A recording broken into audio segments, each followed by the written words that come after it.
Social మీడియాలో సంచలనం సృష్టించిన మ్యూజిక్ యాప్ టిక్ టాక్.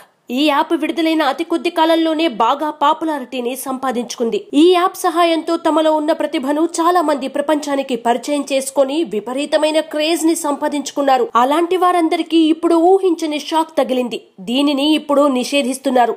చాలా మంది ఈ యాప్ ని ఉపయోగించి జాతి విద్రోహ కార్యక్రమాలు చేపడుతున్నారు. ఈ క్రమంలో దీనిని బ్యాన్ చేస్తున్నారు. ఇప్పటికే దీనిని బ్యాన్ చేయాలని మద్రాస్ హైకోర్టు తీర్పు వెలువరించగా తాజాగా టిక్ టాక్ యాప్ ని గూగుల్ బ్యాన్ చేసిందని రాయిటర్స్ రిపోర్టు చేసింది. టిక్ టాక్ డౌన్లోడ్లను నిషేధించాలనే కోర్టు ఆదేశాలకు అనుగుణంగా గూగుల్ ఈ నిర్ణయం తీసుకున్నట్టు తెలుస్తోంది. టిక్ టాక్ యాప్ నిషేధంపై స్టే విధించాలంటూ చైనాకు చెందిన బైటెన్స్ టెక్నాలజీ అభ్యర్థనను సుప్రీంకోర్టు తిరస్కరించిన కొన్ని గంటల తర్వాత ఈ పరిణామం చోటు చేసుకుంది. ప్రస్తుతం భారతదేశంలో గూగుల్ ప్లే స్టోర్ లో టిక్ టాక్ అందుబాటులో లేదు. అయితే యాపిల్ స్టోర్ లో అందుబాటులో ఉంది. తాజా పరిణామంపై గూగుల్, యాపిల్ అధికారికంగా స్పందించాల్సి ఉంది. చైనా ఆధారిత యాప్ అయిన టిక్ టాక్ ని తమిళనాడులో నిషేధించాలన్న అభ్యర్థన సమర్థించిన మద్రాస్ హైకోర్టు యాప్ పై నిషేధాన్ని విధించింది. అలాగే గూగుల్, యాపిల్ స్టోర్లలో ప్రమాదకరమైన యాప్ ని తొలగించాలని కేంద్రాన్ని కోరింది. టిక్ టాక్, హలో యాప్లు దేశవ్యాప్తంగా టీనేజర్లు, యువతపై దుష్ప్రభావాన్ని చూపిస్తున్నాయని పేర్కొంది. దీనికి అనుకూలంగానే సుప్రీం కూడా తీర్పునివ్వడంతో గూగుల్ ఈ చర్యను తీసుకున్నట్టు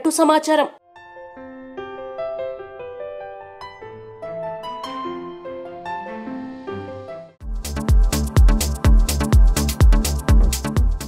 Hi, this is Siddhi Idnani and please do subscribe to New Waves.